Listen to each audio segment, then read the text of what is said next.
বহুত কষ্ট পাইছোঁ কিন্তু দেই ন্যায়টো আমাক লাগে মোৰ একো নালাগে দাদা আপুনি মোৰ বহুত টকা আছে মই বন্ধন গোটৰ পৰা ধাৰ লৈ আহিছোঁ দাদাক আপুনি বিশ্বাস কৰক মোক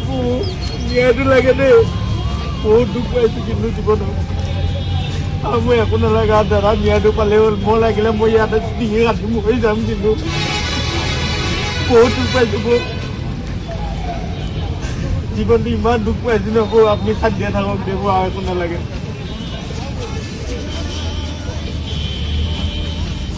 লগ পালোঁ বহুত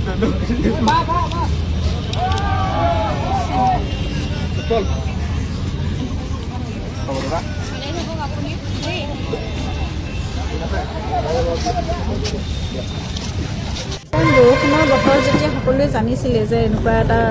পৰিৱেশ আহিব আৰু আমিও ভয় খাই আছিলোঁ অৱশেষত সেয়াই হ'লগৈ কাৰণে এতিয়া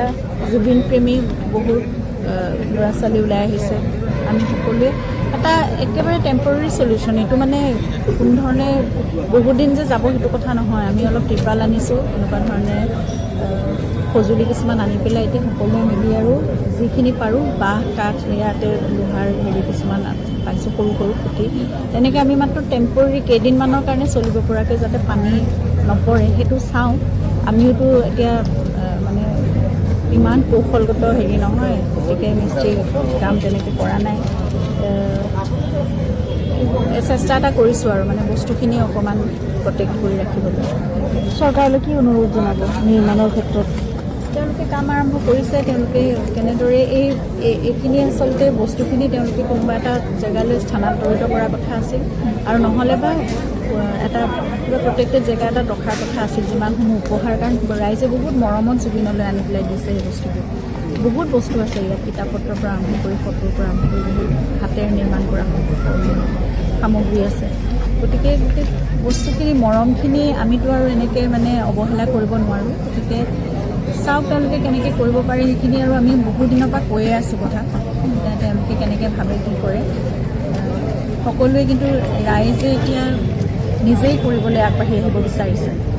কিন্তু সকলো যেতিয়া চৰকাৰৰ হাতত আছে আৰু এতিয়া সাংস্কৃতিক মন্ত্ৰালয়লৈ তেওঁলোকে হেণ্ড অভাৰ কৰিছে গোটেইখিনি কালচাৰেল ডিপাৰ্টমেণ্ট কালচাৰেল এফেয়াৰ্ছ তেওঁলোকে কিবা ডিচিশ্যন লৈছে কিবা জনাইছে নেকি আপোনাক এতিয়া আমি মানে টেম্পৰেৰী কাৰণে কেইদিনমান যোৱাকৈ এইটো চলিউশ্যন তেওঁলোকে সোনকালে কিবা এটা পদক্ষেপ ল'ব বুলি ভাবিছোঁ আৰু নহ'লে ৰাইজ সাজু আছে আজি নালাগে আজি কেইবাদিনৰ পৰাও একেটা কথাই সকলোৱে কৈ আছে যে আমাক অনুমতি দিয়ে কিন্তু মই অনুমতি দিব পৰা মোৰ হাতত সেইটো অথৰিটি নাই গতিকে মই সেইখিনি কৰিব নোৱাৰোঁ ৰাইজ নিজে ওলাই আহি পেলাই কৰিব বিচাৰিছে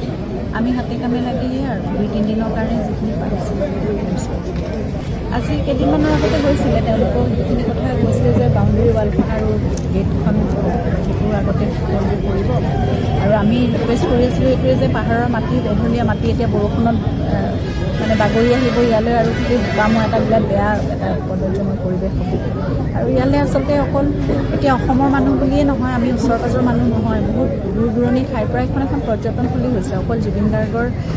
অন্তিম শয়নৰ স্থলী নহয় আচলতে সেইকাৰণে সেই কথাটো আমাৰ অসমৰ কাৰণেও আচলতে বৰ এটা কি ক'ম ক্ৰিটিচাইজ কৰি যায় মানুহে আমাৰ কাৰণেও এটা লজ্জাৰ কথা গতিকে এইখিনি ভালকৈ ৰাখিলে ভাল কাৰণ মানুহে ভাল এটা ৰূপ দেখি গ'লে সকলোৱে সন্তুষ্টি পাব ইমান দূৰৰ পৰা মানুহ যেতিয়া আহে নহ'লে বা আমাৰ ৰাজ্যখনৰ কাৰণে এটা প্ৰেষ্টিজৰ কথা এইটো বেয়াকৈ দেখি গ'লে সকলোৱে কথাবোৰ বেয়াকৈ ভাবি যাব অৱহেলিত হৈছে যদি তেনেকুৱা ধৰণৰ কথা এটা আহে গতিকে সেইখিনি ভালকৈ মন দিলে ভাল আৰু কৰে সেইখিনিতো আমাৰ কাৰণে মানে আমি সেইখিনি হেৰি ল'ব দায়িত্ব ল'ব নোৱাৰোঁ সেইখিনি তেওঁলোকে ভালকৈ ৰখাটো চৰকাৰৰে দায়িত্ব যিহেতু কালচাৰেল এফেয়াৰ্ছ দিয়া হৈছে সেইদিনাখন মিটিং হওঁতে কলাক্ষেত্ৰত তেওঁলোকে কৈছিলে যে ইয়াৰ পৰা হয়তো স্থানান্তৰিত কৰিব মানে ঠাইলৈ নিৰ্মাণ কাৰ্য যেতিয়া চলি থাকিব কাৰণ এইখিনি খালী লাগিব তেওঁলোকৰ গোটেই জেগাখিনি তেনেকুৱা ধৰণে কথা পাতিছিলে